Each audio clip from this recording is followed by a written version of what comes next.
Meeting girl at church. Meeting a lady. I love the podcast and think your comedy is great. I'm a 25-year-old guy. All right, yeah, you're in better shape than me. And my girlfriend of 4 months recently broke up with me. All right. That probably stings a little bit, but you're 25. You're fine. Get out there, have a couple of Rolling Rocks. You'll be back in the game. It stung, he said. Look at that. I called it. But I probably would have broken up with her eventually anyway. Well, then that's just your ego's hurt. It's not your hat.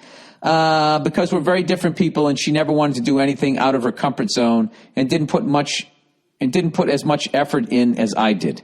Anyway, I'm looking to get back out there and meet more women. I'm in a new city and have a few ideas about how to do it. I'm fairly confident I can still get laid going to bars or clubs, but I kind of want to meet a girl I can build a relationship with. I've always believed in doing some sort of activity rather than going out to bars. Because there's always that chance you're meeting a booze bag, right? Smoker, fucking lunatic or whatever. If you join, like, literally just stupid shit, a softball league, stuff like that where there's other, like, co-ed, by the way. If you're looking to meet a lady, shit like that. There's all kinds of fucking, like, I never knew this because I always just went out and acted like an idiot. But, like, there's all kinds of fucking young adults that are out doing healthy shit. And they put together groups because they also want to meet somebody and get laid. You know, you ever see those clusters of people riding bikes? I mean, someone could meet their wife in the middle of that cluster. She's staring at her spandex-covered ass going, you know what? I picture a couple of kids coming out of there that kind of look like me. And next thing you know, you ring your little fucking bell, jing, jing, jing, jing. You fuck up the Peloton. No fraternizing in the Peloton, right? You get up there. Hey, can't help but notice that you got a Univega. I also have a Univega. You know, you just strike up a conversation. That's what I would do. Anyways, this idea of meeting them at church popped in my head the other day while I was driving. I like most of the ideas church preaches. Don't cheat, don't kill anybody, blah, blah, blah, blah, blah. Oh, every religion starts off, the 7 deadly sins are the greatest, the 10 commandments.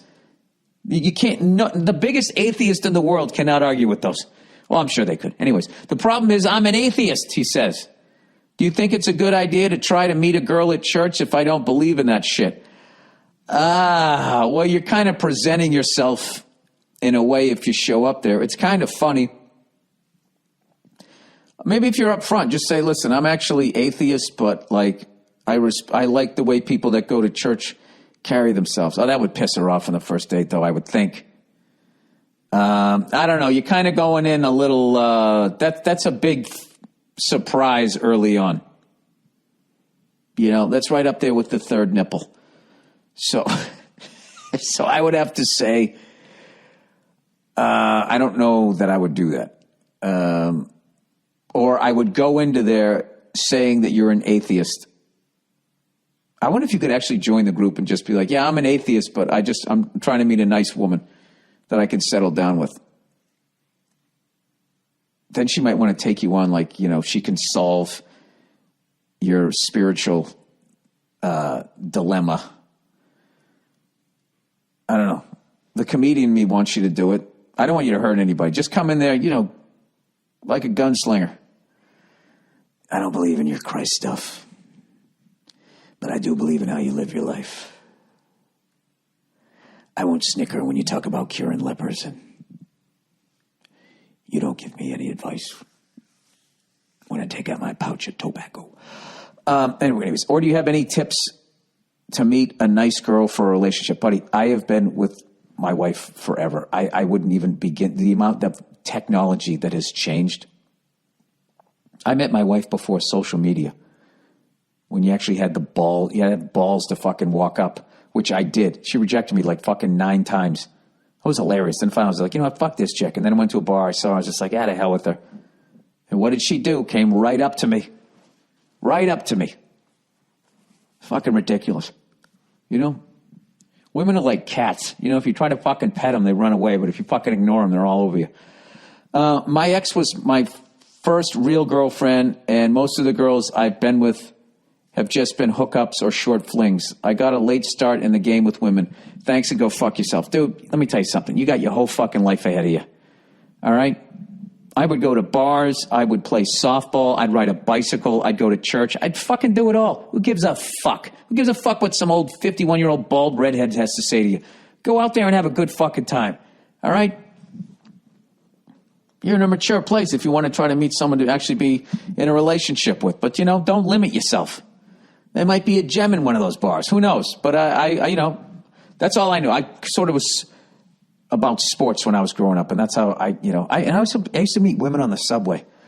I don't know why. Somehow I could fucking hit on them in the subway. I was always good at the gym, but I sucked in bars. I was bad in bars because I think they knew it was coming. And then they came in there to get hit on, and they didn't want to see me coming over here with my fucking red afro. Hi. Overrated, underrated. Underrated. Amphibian pets. Who doesn't love something that thrives on land and water? Well, get a fucking Range Rover. Why does some frog have to live in a goddamn fucking beer stein? Sure, the upkeep is terrible, but who doesn't love a good scene? I think Patrice loved fish tanks. Would you ever get any lizards? No. I wouldn't get any fish either. That's like, I don't know. Anything that involves water is just like, it's just an expensive fucking hobby. Or it's expensive with your time.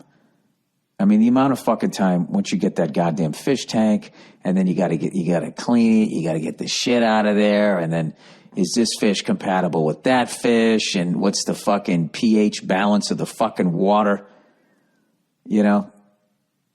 I'll tell you right now, anybody who has a fucking fish tank out here in LA with earthquakes is out of their goddamn mind. Fuck all of that. I don't want to, I would never have a lizard, all right? I grew up around enough people who were shut down emotionally. I don't need to recreate it in a human fucking reptile relationship, okay? I like dogs. That's what I like. I like cool-ass fucking dogs. You know what? I actually had a buddy of mine. He, please tell me this didn't shut off. Oh, thank God. A buddy of mine, I was hanging out, basically had the chocolate brown version of my dog Cleo, who I got to see for a week and a half, which was fucking awesome. Technically still my dog because I still pay for her. It's a long fucking story. Oh, Jesus. But I like that, I love a fucking friendly pit bull. I'll take that over a lizard any goddamn day. I'm not like that. I don't get the fucking snakes and all that shit. They're fucking slimy. They don't give a fuck. They'd kill you if they could. Dogs are actually, dogs are your friend. And if they're not your friend. A lizard, you have no idea. And that's why, when a real big insult on a person is that they're a lizard person, or they're fucking reptilian and all of that. It basically means that they don't have any. I used to do a bit about that. Like, if I was ever going to get killed by an animal, I would want it to be a mammal. Because at least they show fucking emotion when they're doing it. They fucking making all this goddamn noise. They kind of put you out of your fucking misery for the most part. Just grab you by your throat and chomp down until, they put you in a fucking rear naked choke with their mouth. As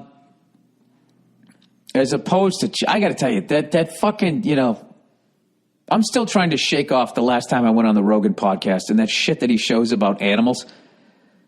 That one of the Komodo dragon swallowing that fucking monkey whole, and it was just like the lack of expression on that thing's fucking face, and the way that they go after those giant goddamn bulls over there. You ever see that one where he just fucking, the bull's just standing there like an asshole rather than running away from the thing? He kicks at it a few times and it comes up and it bites him on the leg. And once it bites him on the leg, the dragon knows the thing's going to die in like fucking, I don't know how many days, but it just knows that there's so much bacteria in his mouth, the thing's fucking leg's going to get infected. The fucking lizard doesn't know this shit. It just knows that I bit it, it's going to die. It doesn't know about bacteria. Sorry. So, and then what ends up happening is the bull gets weaker and can't stand anymore, there becomes this critical point where the bull can't defend itself anymore, and the dragon feels it's safe enough to go in and begin eating. And the fucking thing isn't dead yet. So fuck reptiles. I know you guys are all going to fucking try to send me videos of that fucking bear attacking that goddamn deer. I already saw it. I don't give a shit. I'm not watching any of them. I don't like watching things suffer.